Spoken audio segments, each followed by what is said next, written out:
اکثر ایسا ہوتا ہے کہ ہم آپس میں ہی لڑائی کر رہے ہوتے ہیں جس کا فائدہ غیروں کو ہو جاتا ہے۔ ہم آپس میں ہی ایک دوسرے کی طرف توجہ رکھے ہوتے ہیں، دوسرے کی طرف ہمارا خیال بھی نہیں ہوتا ہے، ہم اپنے ہی بھائی کا نقصان کرنے میں لگے رہتے ہیں۔ اس وقت کوئی غیر آ کر کے ہم دونوں کو نقصان کر کے وہ چلا جاتا ہے۔ اس کی ایک مثال آپ یہاں پر دیکھیں کہ یہ دونوں چڑیا جو آپس میں جھگڑا کر رہی ہے، انہیں بالکل نہیں معلوم تھا کہ کوئی اور ان پر حملہ کر سکتا ہے۔ کیوں؟ کیونکہ یہ آپس میں ہی ایک دوسرے کو نقصان پہنچانے کی کوشش میں لگی ہوئی تھی۔ انہیں اس بات کا بالکل اندازہ نہیں تھا کہ کوئی اور آ کر کے ان پر حملہ بھی کر سکتا ہے، کوئی اور بھی ان کا دشمن ہے جو اس طاق میں لگا ہوا ہے کہ چڑیا کیسے میں اس پر حملہ کر دوں۔ یہ دونوں آپس میں ہی لڑائی جھگڑے میں مصروف تھی، اور اسی بیچ میں یہ بلی آتی ہے اور اس نے آ کر کے ان دونوں پر حملہ کر دیا۔ نقصان کس کا ہوا؟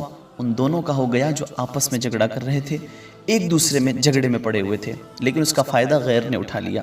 یہی مثال آج ہمارے درمیان بھی ہے کہ ہم آپسی اختلاف، ہمارے درمیان آپسی حسد، بغض اتنا بڑھ چکا ہے کہ ہم اپنے ہی بھائی کا نقصان کرنے میں لگے ہوئے ہیں، اور اس کا فائدہ آج غیر اٹھا رہے ہیں۔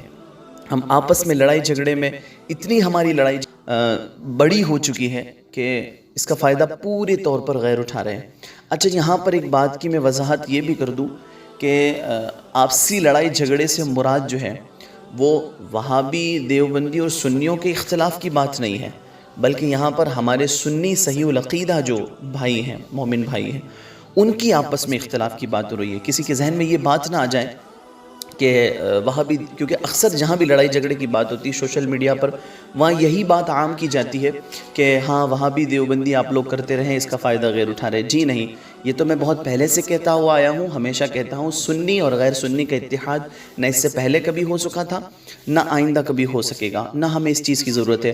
کیوں؟ کیونکہ جو نبی کریم صلی اللہ تعالیٰ علیہ وسلم کا گستاخ ہے وہ ویسے بھی دار اسلام سے خارج ہو جاتا ہے، تو ہمیں اس کی ویسے بھی ضرورت نہیں ہے۔ جو حضور صلی اللہ تعالیٰ علیہ وسلم کا نہ ہو پھر ہم اسے اپنا بنائیں، کیا ضرورت ہے اس بات کی؟ تو خیر، ہم جو بات کر رہے ہیں آپسی لڑائی کی، یہ ہمارے درمیان ہے کہ ہم جو آپس میں لڑائیاں کر رہے ہیں اس کا نقصان سیدھا ہمیں ہو رہا ہے اور اس کا سیدھا فائدہ غیروں کو ہو رہا ہے۔